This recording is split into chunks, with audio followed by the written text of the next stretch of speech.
एक पैसा भी मुफ्त नहीं मिलता है, उतनी ही आत्मा खोती है तब मिलता है।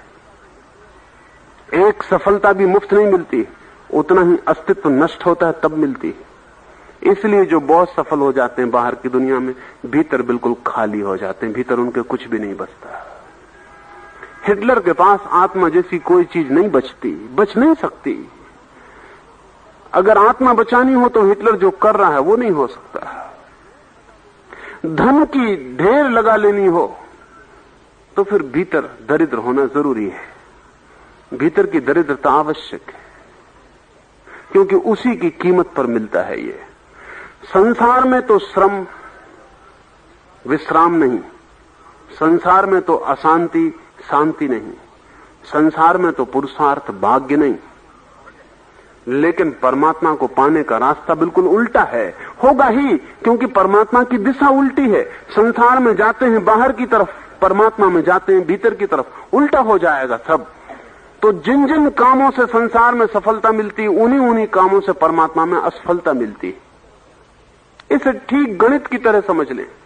और जिन कामों से परमात्मा में सहायता मिलती, उन्हीं कामों से संसार में असफलता मिलती।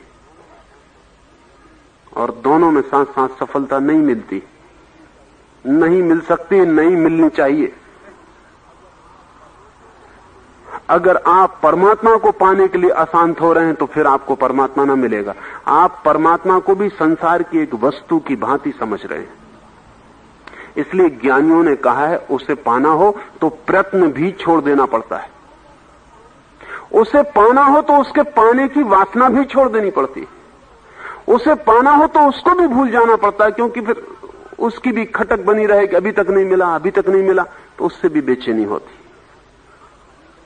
बुद्ध के पास एक युवक आया, सारीपुत्र, फिर बाद में तो महाज्ञानी हुआ। सारीपुत्र जिस दिन आया उसने बुद्ध से कहा कि मुझे भी तुम जैसा होना है।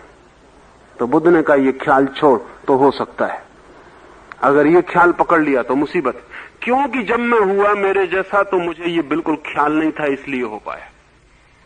तो ये ख्याल छोड़ दे कि तुझे बुद्ध जैसा होना है।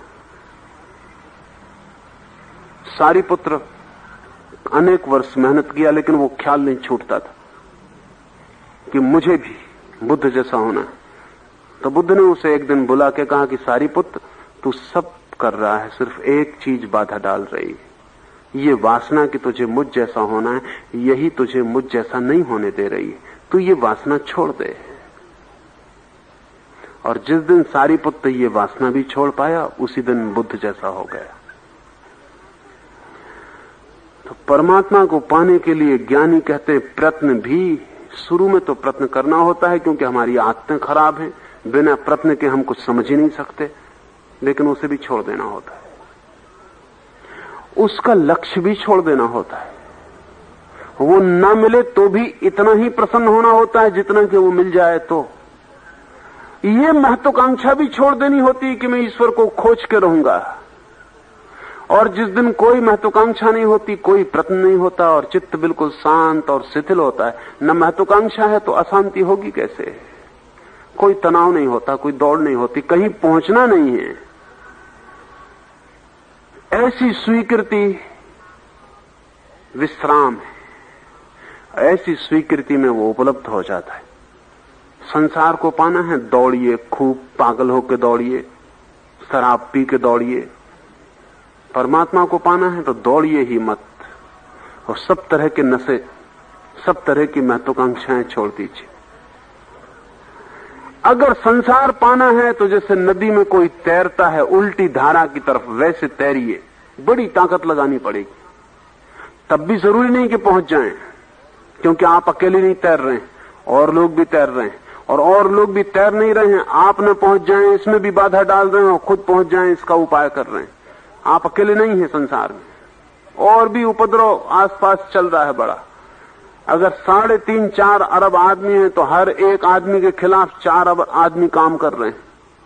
यहां पहुंचना इतना आसान भी नहीं है। इसमें जो बिल्कुल पागल होगा, जिद्दी होगा, हठी होगा, जो सुनेगा ही नहीं, देखेगा ही नहीं, अंधे की तरह दौड़ा चला जाएगा, वही शायद पहुंच पाए।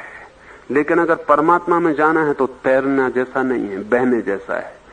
नदी की धार में अपने को छोड़ दिया, तैरते भी नहीं, हाथ भी नहीं चलाते, नदी ले चली। श्वास श्वास शांत हो गई, क्योंकि अब कुछ भी करना नहीं है आपको, नदी सब कर रही है, आप अपने को छोड़ दिए। परमात्मा की उपलब्धि होती है बहने में, संसार की उपलब्धि होती है तैरने में।